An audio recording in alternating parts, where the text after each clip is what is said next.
Podemos considerar de por sí de que en el momento en que nacemos y encarnamos, ya ingresamos a un sendero, acá, en Gaia, ¿sí? Esta experiencia que nos da, ¿sí? Gaia, acá. Podemos considerar que ahí ya comenzamos en un sendero. El sendero también es lo cotidiano. ¿M? El sendero permea toda nuestra vida, ¿sí? Pero a veces también se considera que hay ciertos momentos en donde una persona aborda un sendero de manera más consciente. Aborda un sendero espiritual para crecer, para evolucionar, para poder desarrollar su experiencia aquí de una mejor manera, o también para egresar, por así decirlo, del aprendizaje.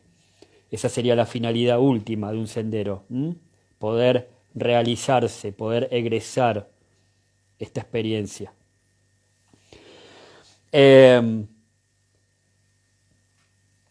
Y podemos también considerar de que hay distintos senderos, hay distintas formas. Una primera manera de entender esto es que hay senderos mundanos y hay senderos supramundanos. ¿Qué significa esto? Que los senderos mundanos son aprendizajes que nos dan ciertas experiencias en la materia, pero permanecen en la esfera del mundo, permanecen en la esfera mundana, ¿sí? Imaginemos que esta es la esfera de la experiencia, ¿sí? Material, en Gaia, y los senderos mundanos a veces ayudan a explorar ciertas partes, ¿sí? Pero se mantienen dentro de esa esfera. En cambio, hay otros senderos que se mencionan como supramundanos que, además de permitirte experimentar esta esfera de la experiencia, también te permiten ir más allá de la esfera mundana. Por eso se mencionan como supramundanos. Eso es como bastante, yo se los menciono de manera genérica, ¿sí? Ustedes después pueden cotejar desde su propia experiencia a ver qué entienden por un sendero mundano o un sendero supramundano. Es decir, los senderos mundanos no te van a proponer trascender esta esfera, sino que simplemente te van a proponer tener distintas experiencias. Te pueden llevar incluso a la cima de la experiencia, pero no hacerte ir más allá. Los senderos supramundanos sí, te pueden llevar más allá de esta esfera experiencial. Y en Asia se viene elaborando bastante también esto. En todo el mundo se viene elaborando esta cuestión de los senderos espirituales, los senderos evolutivos. Pero en Asia se ha presentado en unas formas específicas que es como más fácil para entender. Ayer estaba escuchando un audiolibro de Drúmbalo Melquisedec, del libro Serpiente de Luz, que es un libro, un texto de él que habla de la Kundalini planetaria, y que esa energía antes se ubicaba en el Tíbet. La energía de la Kundalini planetaria estaba en el Tíbet, el último periodo, en toda la zona, ¿no? Digamos, en la región. Tíbet, Nepal, Bután, oeste de China, ¿sí? Una zona donde se concentraba, digamos, una energía especial y donde por ende también se concentró un conocimiento, una comprensión especial y donde también hubieron muchos seres que comenzaron a despertar, a realizarse. Bien, y en este libro Drúmbalo menciona de que, bueno, esa energía de la Kundalini planetaria comenzó a moverse desde hace un tiempo a América, a la zona de los Andes. Seguro si buscan información van a encontrar un montón de información respecto a esto. Bien, y me pareció, ayer cuando escuchaba eso también me pareció como muy sincrónico y dije, bueno, voy a compartir un poco esta información porque también es parte de lo mismo, de esa visión de cómo se entendían las cosas, es parte también de la información que viene también a los Andes y que también acá se apertura.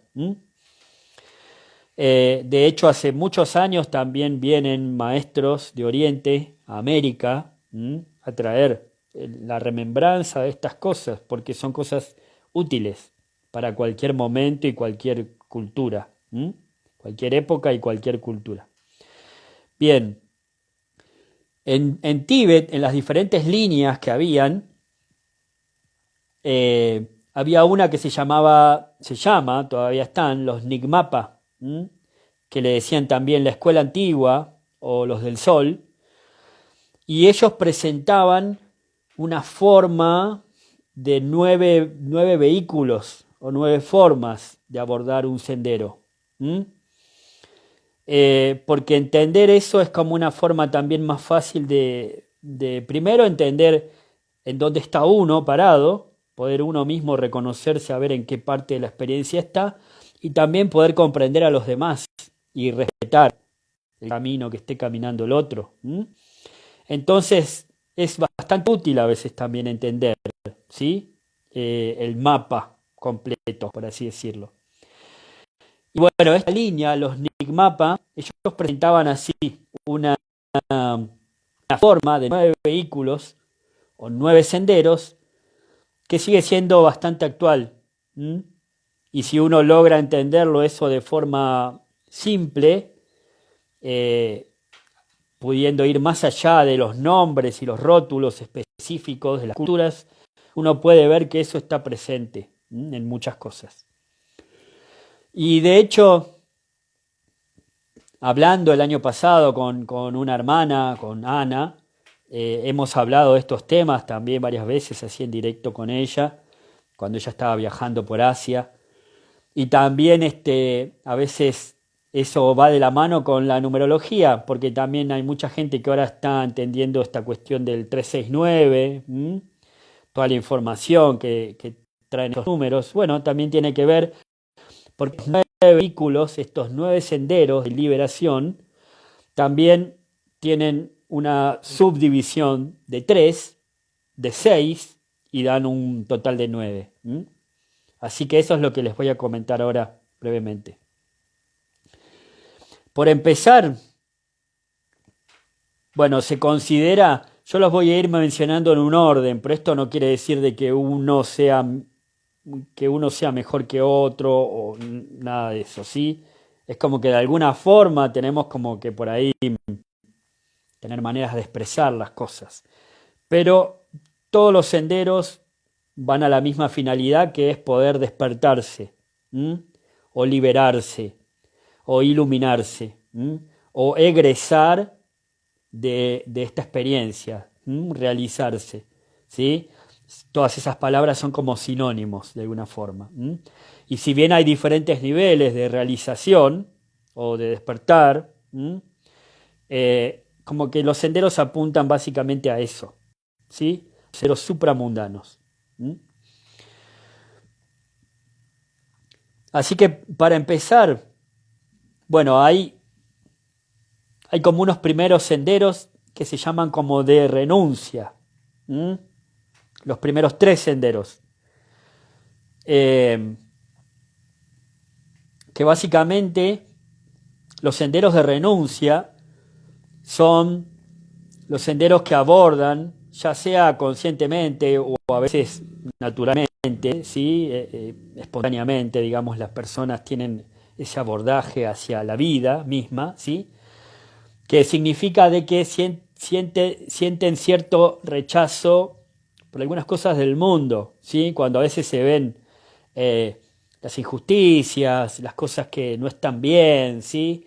O cuando se está lidiando fuertemente con las emociones aflictivas, con todos los problemas que a veces genera así la experiencia acá en la materia.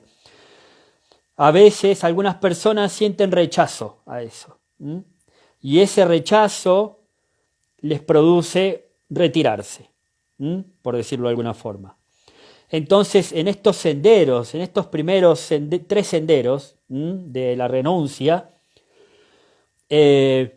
tenemos por un lado el arquetipo, el renunciante que se va solitario y se retira, por ejemplo, se va a vivir solo al campo o a una montaña o a, ¿sí?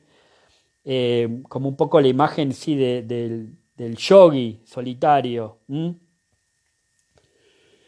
Ese abordaje lo que hace es que la persona desarrolle su sendero por sí mismo, por así decirlo, y se considera que, bueno, por ahí eso puede tardar un poco de tiempo. ¿Por qué? Porque la persona que se aísla, bueno, va a tener que desarrollar por sí misma la comprensión, a veces sin tanto los catalizadores que te ayudan a veces a entender algunas cosas, ¿sí?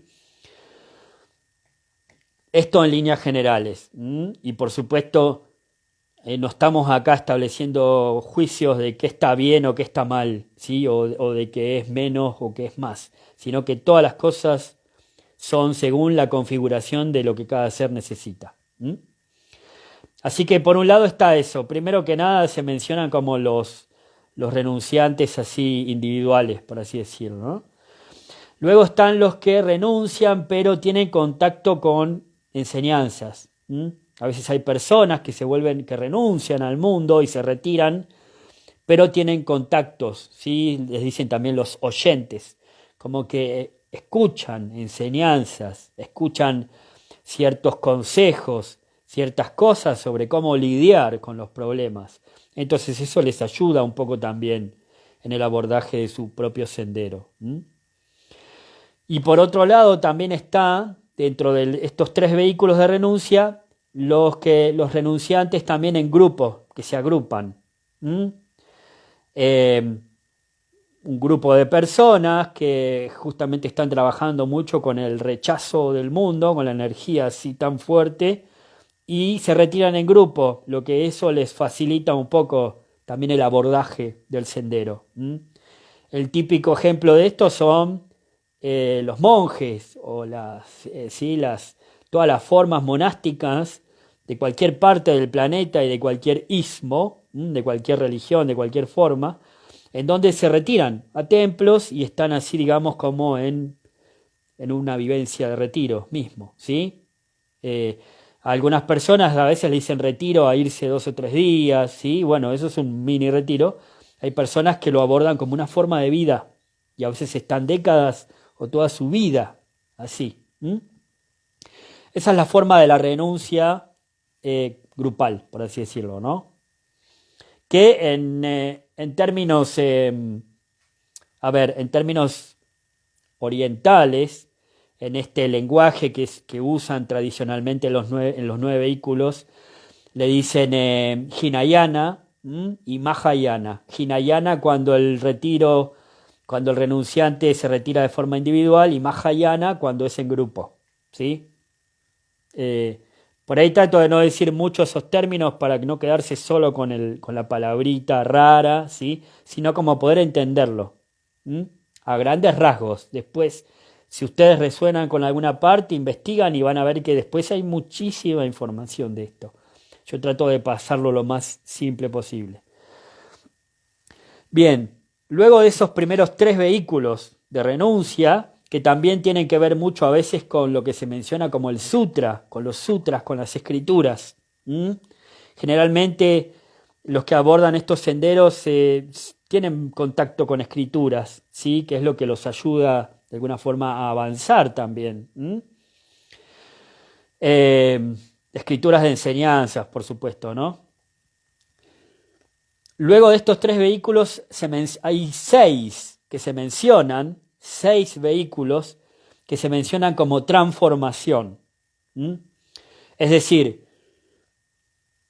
por un lado está el rechazo, la renuncia, y por otro lado hay algunas personas que consideran que la energía es valiosa, ¿sí? Como materia prima para desarrollar el sendero. Entonces ahí vienen los 6 vehículos de transformación, ¿sí? Que también se los mencionan como vehículos tántricos. Los vehículos de renuncia se mencionan como los vehículos del sutra, y los de transformación como los del tantra, ¿sí? La palabra tantra, una de las traducciones que a mí más me resuena, ¿sí? La palabra tantra significa continuidad, es decir, continuidad de la energía. Se considera que la energía es algo valioso, entonces se buscan las formas de cómo poder practicar con eso, cómo poder elaborar, digamos, un aprendizaje basado en la energía.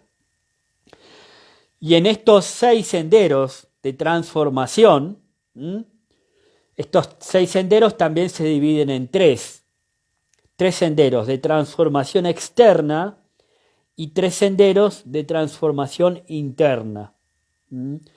Por eso les decía que tenemos ahí esa información del 3, 6, 9. Lo tenemos en los 9 senderos, ¿sí? En los vehículos de transformación externa, básicamente ya el concepto lo dice, se trabaja hacia afuera. Por supuesto que esta transformación externa también produce cambios internos, obvio, ¿sí? Pero el abordaje del sendero está basado en la transformación externa.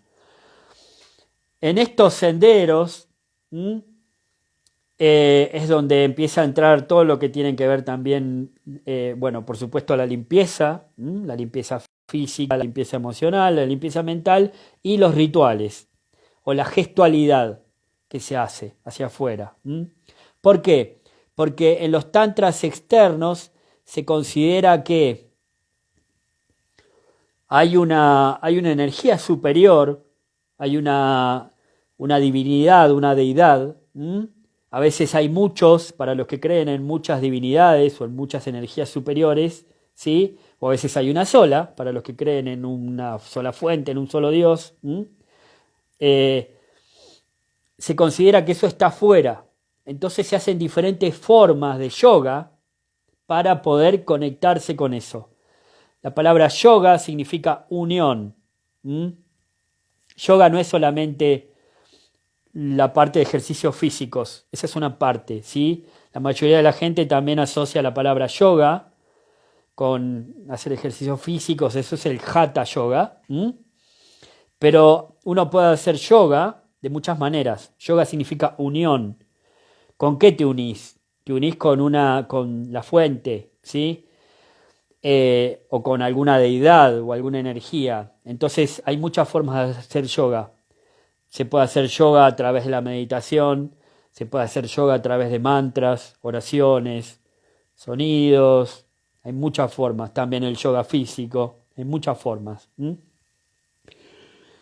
Y estos senderos de transformación externa tienen de alguna manera una gradualidad, ¿sí? Tienen como una especie de gradualidad. El primer sendero de transformación externa, que lo suelen llamar Kriya, en ese lenguaje de Oriente, ¿sí? Lo menciono como para que haya una referencia, pero no es necesario que se queden aferrados a las palabras raras ni nada, ¿sí?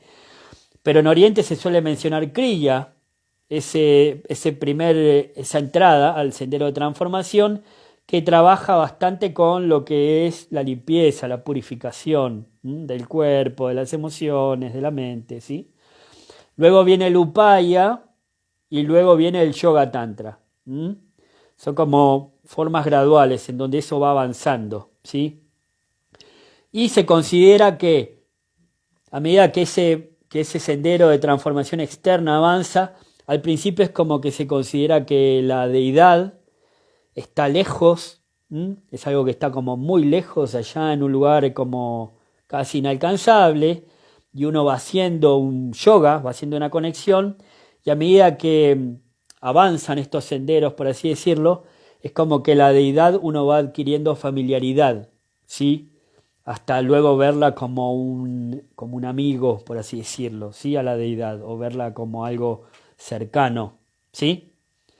Eso es para entenderlo fácil, la esencia de esta manera de transformar de la energía, de elaborar con la energía, transformándola, ¿sí? Sublimándola a una frecuencia más alta, en pureza, ¿sí? En conexión. Y por otro lado, luego de estos senderos de transformación externa, hay también 3 vehículos o senderos que se mencionan como de transformación interna, o tantras internos. ¿Y qué significa esto? Obviamente que el foco de la atención, el foco de la labor, de las prácticas, son más internas. Ya no se considera de que la deidad está fuera, sino que se considera que está dentro. Entonces uno tiene que ver las formas de cómo poder hacer que esa deidad o fuente o como lo quieran llamar, surja dentro de uno. Cómo poder uno ser esa energía. Entonces esos 3 vehículos de transformación interna básicamente se concentran en eso, en el trabajo interno. Ya sea trabajar internamente con, bueno, la energía en todas sus formas, ¿sí? Los chakras, los nadis, los meridianos, ¿sí? Como que el foco pasa por esa percepción interna, ¿sí?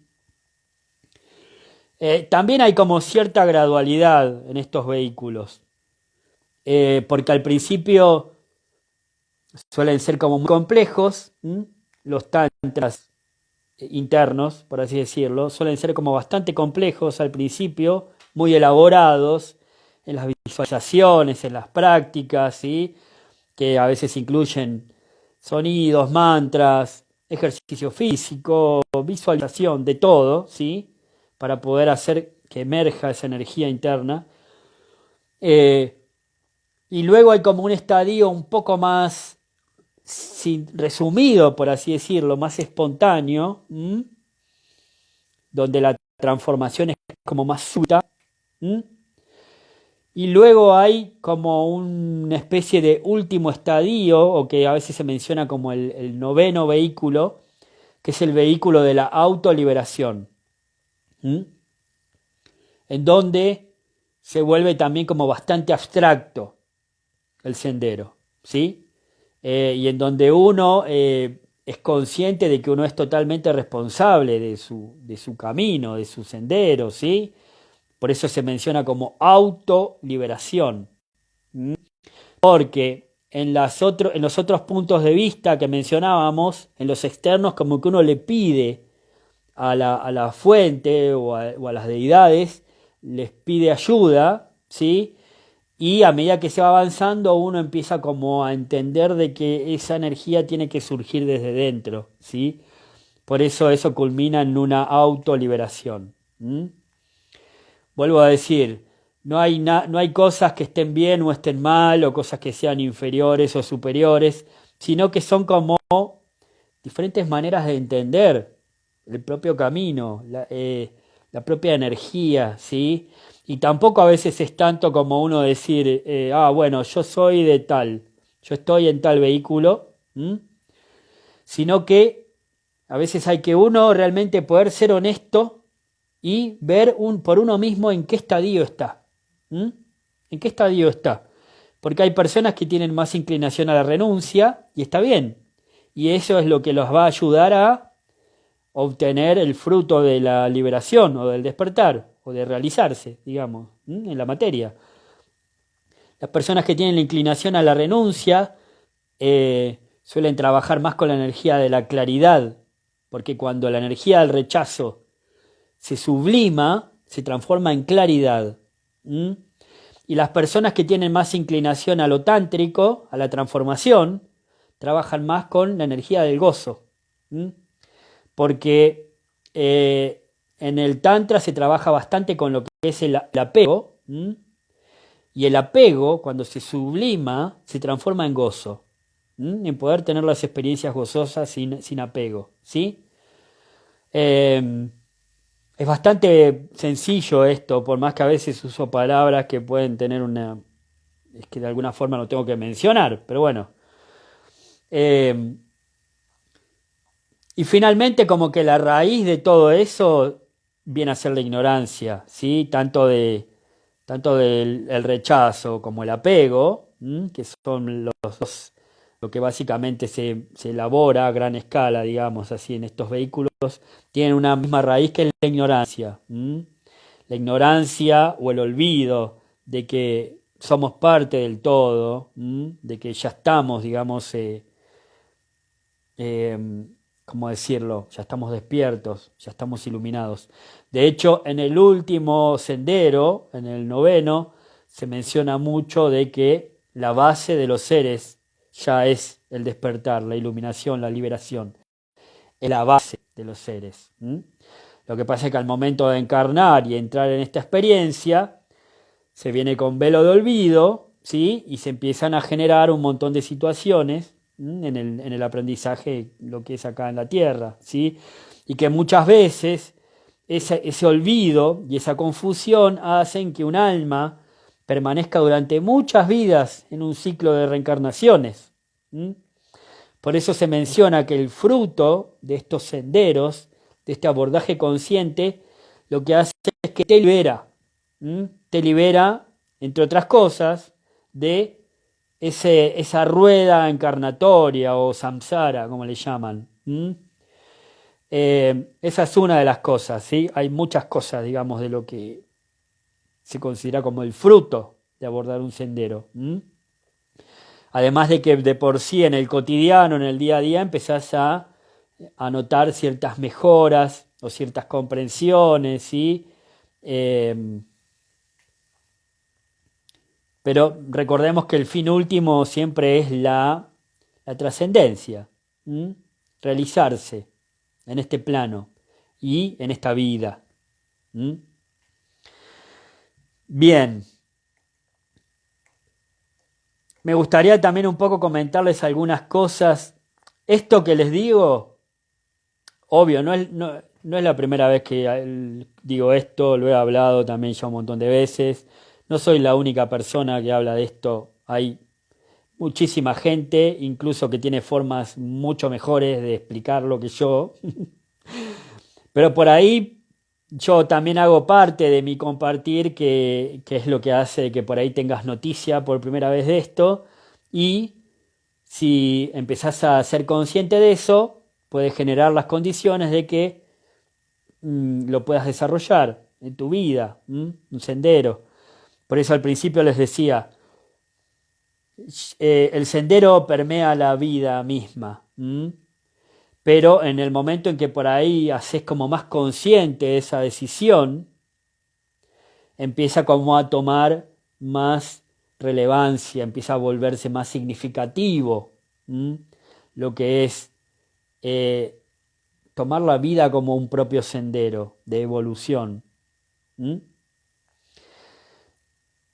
Se mencionan también, hay algunas cosas bastante esenciales que me gustaría mencionar, ¿sí? Que forman parte de estos 9 senderos. Primero que nada, que yo mencioné Asia, por decir un poco una referencia de dónde a mí me ha llegado esta información, ¿sí? Pero también mencioné que toda esa información está viniendo mucho acá a América, ¿sí? Y es algo que pertenece a todo el mundo, a toda la humanidad. Es como una manera de actualizar, ¿sí? ¿Vieron cuando se actualiza algo, ¿sí? Que se vuelve a traer como un poquito más mejorado y más sintético? Bueno, eso, como actualizar un poco una información, ¿sí? Que sigue siendo válida. Y va más allá de cualquier sistema de creencias o religiones. No tiene que ver con religiones esto que les digo, ¿sí? Son formas de entender y abordar la vida, la experiencia. Por eso les decía, hay personas que tienen más tendencia al rechazo y eso automáticamente las hace un poco renunciar a veces en las cosas, ¿sí? Hay personas que tienen más tendencia al apego, ¿sí? Y eso las hace como que las lleva automáticamente a involucrarse más y trabajar más con todo lo que es la energía. Es natural en el humano, ¿sí? El abordaje. Pero el hecho de empezar a hacerlo consciente, podés vos entender en dónde estás parado, en esas diferentes configuraciones, ¿sí? De cómo abordar la energía. E incluso va más allá de las religiones, más allá de los ismos. ¿Mm? Por ejemplo, por ismos me refiero al budismo, cristianismo, islamismo, todos los ismos, todas las estructuras religiosas, ¿sí? Que se han formado a lo largo del tiempo en estructuras. Si vos observás con atención, vas a ver que esos 9 abordajes están en todos los diferentes ismos, porque son formas de abordar la espiritualidad, son formas de abordar la vida, la experiencia. ¿Mm? Por eso hay órdenes monásticas en todos los ismos, por eso hay practicantes así que se retiran, solitarios en todos los ismos, por eso hay órdenes, digamos así, grupales, ¿sí? de práctica en todos los ismos, por eso hay en los ismos también los que se guían más por las escrituras, o los que se guían más como por las prácticas de transformación, ¿sí? Y están también más en cada ismo los que se guían por las transformaciones externas o las transformaciones internas, ¿sí? Y en un punto todo está conectado también, todo está interrelacionado, ¿m? Porque cuando trabajas también en lo externo, también estás transformando lo interno. Y cuando estás transformando lo interno, también se está modificando lo externo, ¿sí? De alguna forma, mencionar esto es como para ir teniendo como unas nociones, empezar a ser como más consciente de eso. El ser consciente te ayuda a que puedas desarrollar un poco más liviano el transcurrir del sendero, un poco más liviano, más sencillo, más espontáneo. Eh, y un poco también ahora, bueno, entrando a este periodo, ¿sí? Que los astrólogos mencionan como Acuario y que antiguamente también acá en América, en Mesoamérica, mencionaban también que empezaba un ciclo de tiempo nuevo, ¿sí? En todas las culturas se ha mencionado este periodo, un periodo nuevo, en donde también va a cambiar toda la forma de ver y sentir y pensar las cosas. ¿Mm? Y con respecto a la espiritualidad, también cabe pensar cómo sería una espiritualidad libre, cómo sería poder abordar una espiritualidad libre, un sendero, ¿sí? Que no sientas que te limita, sino que sentís que te expande. ¿Cómo podría ser?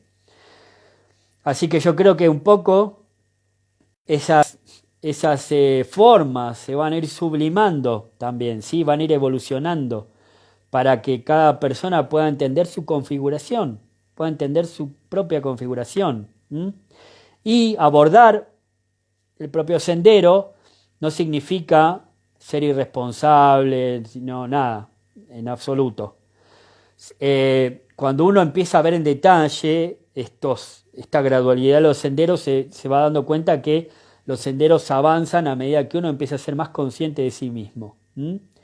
Más consciente de las leyes universales, más consciente de lo que es el dar y recibir en la experiencia, más consciente de las prácticas, ¿sí? De la vida misma como una práctica, ¿sí?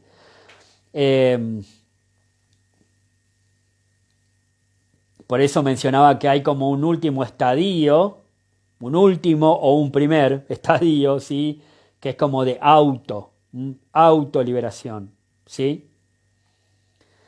Bien, unas cositas más que me gustaría mencionar. Después en cada uno es muchísima la información, ¿sí? De todo esto. Se los acabo de presentar de una manera muy, muy simple, ¿sí? Eh, que están de alguna forma también correlacionados con el 369. 3 vehículos de renuncia, 6 transformación. Y en esos 6 hay 3 externos, 3 internos. Hay algo importante que también abarca estas 9 formas, estas 9 modalidades y que tiene que ver la intención. Es muy importante eso. ¿Por qué? En cualquiera de estos 9 abordajes está presente la intención con que uno aborda el sendero. La intención viene a ser como lo primero. Ustedes saben que estamos nosotros dotados de libre albedrío. Tenemos el regalo del libre albedrío. Y una de las cosas básicas que creo que a esta altura ya todos conocen, ¿sí? Que es la ley del karma, que la palabra karma no significa algo malo en absoluto. El karma puede ser malo, bueno, neutro, ¿sí? Sino que esta ley que hay en Gaia, ¿sí? En la dimensión, lo que hace es que nos muestra una dinámica con las cosas, ¿sí? El karma, por ejemplo, te dice, bueno, lo que vos das, lo recibís para poder entender un poco, ¿sí? La dinámica, entender un poco lo que diste, ¿sí? Entonces, si uno es amable, va a recibir amabilidad. Si uno genera problemas, va a tener problemas, ¿sí? Y hay un primer estadio en donde a veces uno por ahí se había olvidado o no entendía esta dinámica. Entonces, bueno, a veces ahí es donde la persona dice, uy, ¿por qué me pasan estas cosas?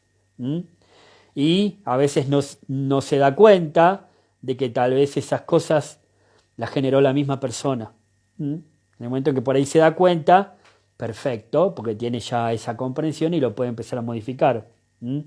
O a veces se menciona de que el efecto, esto de causa y efecto, a veces las causas y los efectos se entrelazan en varias vidas. Por eso es importante este concepto de liberación de los vehículos supramundanos. Porque si estamos en un tejido de causas y efectos, vos lo que estás sembrando hoy, no sabés cuándo lo vas a cosechar, si mañana o dentro de un año o en otras vidas, ¿sí? Por supuesto que siempre una primera comprensión básica es como empezar a uno observarse a sí mismo y empezar a pulir, ¿sí? El propio ser, la propia conducta, porque eso ya te va a ir suavizando el sendero, ¿sí? Te lo va a ir de alguna forma mejorando, ¿sí? Si empiezas a dar cosas que sabes que son buenas, eso te va a ir generando también esos efectos, ¿sí? Por eso a veces yo siempre digo que no es naif esa cosa de cultivar lo positivo. No es naif, ¿sí? Porque hay gente que dice, la mayoría de las veces son las personas que tienen la inclinación a elaborar la claridad, que a veces de esa claridad se ve que el mundo es bastante fuerte, ¿sí? Las experiencias, a veces hay mucha injusticia y todo. A veces la claridad es parte de ver eso, por supuesto. Acá no estamos haciendo no estamos haciendo omisión de nada, sino que justamente apuntamos a poder ver la imagen completa de las cosas para poder elegir conscientemente. Entonces, sea con lo que sea que tengas que laborar tu sendero, si empezás a generar buenas causas, eso ya es como un buen inicio para que te empiece a resultar un poco más fácil el transitar el sendero. Por eso digo que no es naif esto de cultivar una mente positiva, más que sepas que también hay cosas, hay errores, hay confusiones y todo, bueno, empezar a cultivar con una conducta positiva o neutra, ¿sí? Si se quiere, porque eso te va a facilitar un poco el camino, al menos al inicio, ¿sí? Y la intención, esto que les mencionaba al principio, es muy importante porque si la intención es buena, el fruto va a ser bueno. Esto no lo estoy inventando yo, aunque también yo lo he corroborado en mi experiencia. Esto que les estoy diciendo yo lo he corroborado. No es que porque lo leí en un libro o vi una peli, no. Yo he estado practicando, ¿sí? Incluso los aspectos de los 9 vehículos, ¿sí? O sea, acompañado por maestros, por personas que sabían más de este tema y que me han mostrado y tener como un sabor de cada cosa para entender y para yo también poder ser honesto y ver yo dónde estaba parado en todas esas configuraciones, ¿sí? Y de alguna forma si se los comparto es porque lo he experimentado, ¿Mm? Sería un poco absurdo que yo por ahí solamente lo leí en un libro, entonces esté repitiendo lo que leí en un libro, porque en definitiva, ¿qué estaría repitiendo como un loro, así algo que escuché o que leí? No, no, no, lo he experimentado, por eso les digo como que bueno, es útil a veces tener estas nociones básicas, ¿sí? Abordar un sendero no significa tampoco hacer nada raro ni nada estrambótico. Vos podés ser una persona normal y en tu día a día es comprender cómo estás abordando tu experiencia espiritual en la materia. ¿Mm?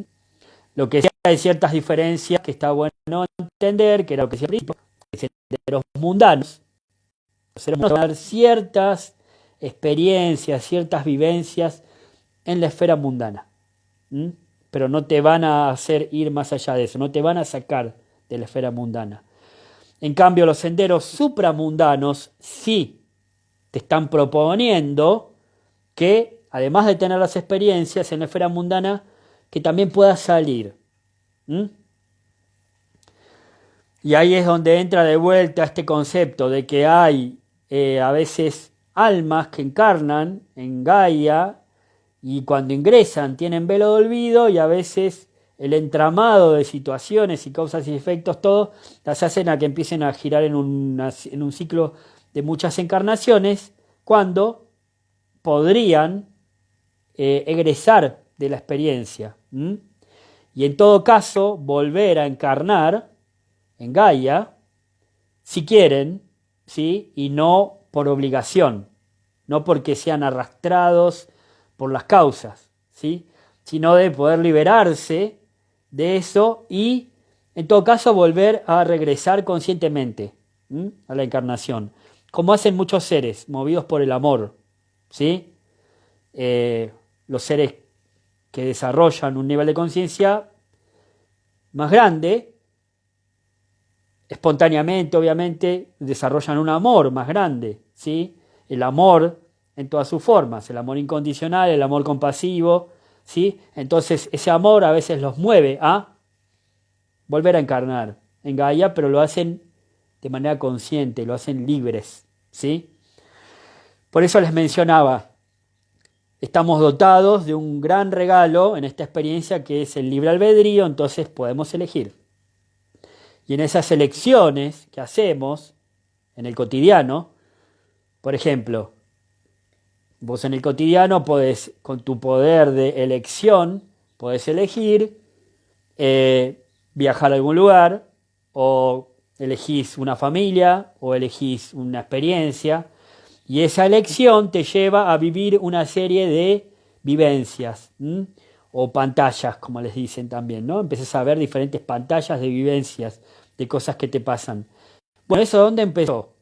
¿Mm?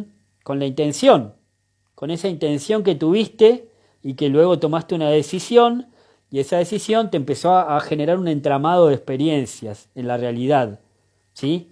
Bueno, a eso me refiero con ser conscientes de la intención cuando se toma un sendero. Es decir, ahí es donde también vas a distinguir si estás tomando un sendero mundano o un sendero supramundano. Porque los senderos supramundanos se toman con la intención de despertarse o liberarse o iluminarse o egresar de esta experiencia, completarla, por así decirlo, realizarse. Y